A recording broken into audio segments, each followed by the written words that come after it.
With the 2.1 Wuthering Waves update, we have yet another banger patch featuring so many nice features and characters, but among those, one feature stood out. Long have men asked for the ability to customize their characters. Beyond the aesthetics, beyond the weapons, beyond the forte and talents, long have men asked for the option to simply try different fundamental builds for their characters. There are games that ignore this simple request, ignore the cries for the simple implementation of this design into their world. But among those legends, we have companies like Kuro Games and games like Wuthering Waves, who implement the sacred holy feature that we've been waiting for: Echo Loadouts.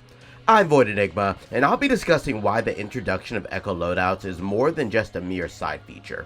It marks the perpetual end of the monstrous practices by bigger gaming companies. And it is a pivotal and prime moment for Wuthering Waves as one of the leaders in the gacha space. Make sure to like and subscribe if you're enjoying the content, and as always, let's dive right into this madness. Putting the dramatic emphasis aside, there are many gacha games that have the option for equipment loadouts, but there are also many who lack that option altogether. Typically, when you gear out a character in these games, you normally have one or two optimal ways to play them, and then there's a funny third way if you really want to go for that build. But there are always more than one way to play these characters in these games. When you want to swap builds, well, the amount of equipment that you have across all of your characters, it is so much that it takes time to find each of these actual echoes, artifacts, relics, whatever you might call them. And after doing it over and over and over and over, well, you can see how tiresome this might actually become. It's even worse when you want to swap complete builds, and then weeks later, you go in and do the endgame content and you wonder, wait, why the hell is my character so weak? Oh, they don't have any equipment on. Now you gotta leave the content, go to your equipment, painstakingly change each piece of the equipment if you even remember what they had on before, and then go back to the content. It's unintuitive and boring. You can wonder why games don't have loadout options from the get-go, but it does require some coding and implementation, but trust me, it is very possible to do in all games. Whether it gets done, however, is a hit or miss. You can definitely deliver a hit by liking this video and subscribing to the channel.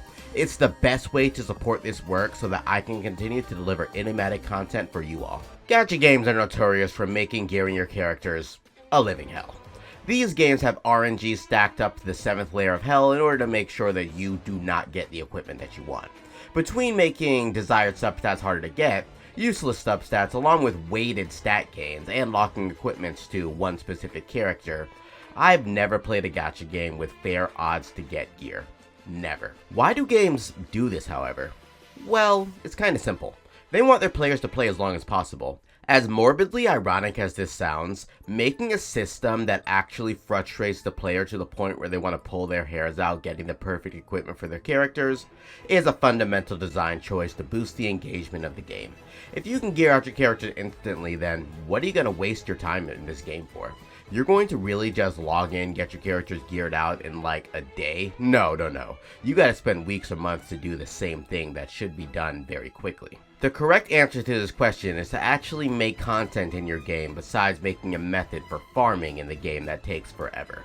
And that is the endgame mode that we are always playing, that we're actually unaware that we're even a part of. What better way to keep your characters engaged in this game with mindless farming of equipment until the end of time? While loadouts aren't going to fix the gear grinding in Wuthering Waves or any other gacha game for that matter, it liberates players from slowly swapping gear. Personally, I'm still going to gear out all of my characters with one set, but now you can actually share the same Moonless set between Sanhua, Mortifian Dungeon, or you can share the Empyrean set alongside all of your coordinated attackers. This is a quality of life that's been missing from a certain gacha giant for 5 years. For Wuwa, this has been implemented before year 1 of the game. Incredible. The reason this might be bigger than most might anticipate is because Wuthering is slowly becoming the next gacha king. They keep on delivering, they keep on listening, and they keep on winning. This is sure to garner the community that they deserve. What that means is, other games might actually follow suit. And while loadouts are not something that everyone will use, the existence of loadouts is a good thing, because it allows those players who want it to use it. And there is a lot of players who want a loadout option. I already knew it was inevitable since Kuro Game's previous game, Punishing Gray Raven, added this feature years ago. You can easily swap between the equipment on each of your characters in Punishing Gray Raven, so I knew it was only a matter of time before Wuthering Waves would follow suit. There is one assurance that I know when dealing with Kuro games. If the players acts, then Kuro delivers. Unfortunately, there are major consequences for adding this feature to Wuthering Waves. Man. All of the game devs for every other game will have to actually follow suit as well.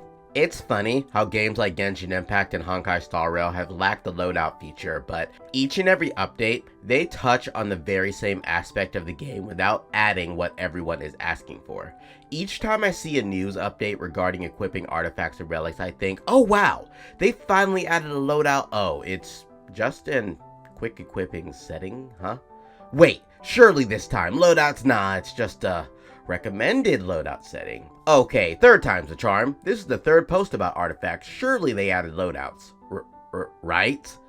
No, it's just another feature that tickles people's chins, but doesn't actually do anything different.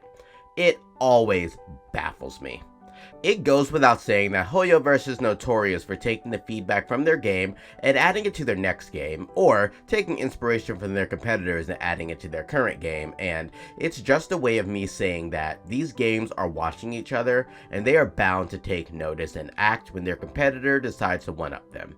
Hopefully within a year, or at least 2 years, or maybe even 3 years, Genshin Impact and Honkai Star Rail will have loadouts present in their game, or maybe not.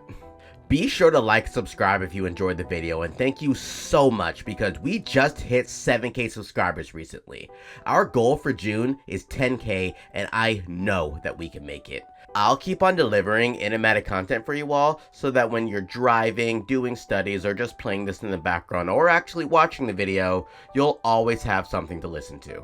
Thank you so much for being a part of this journey, and as always, until next time, Enigma out.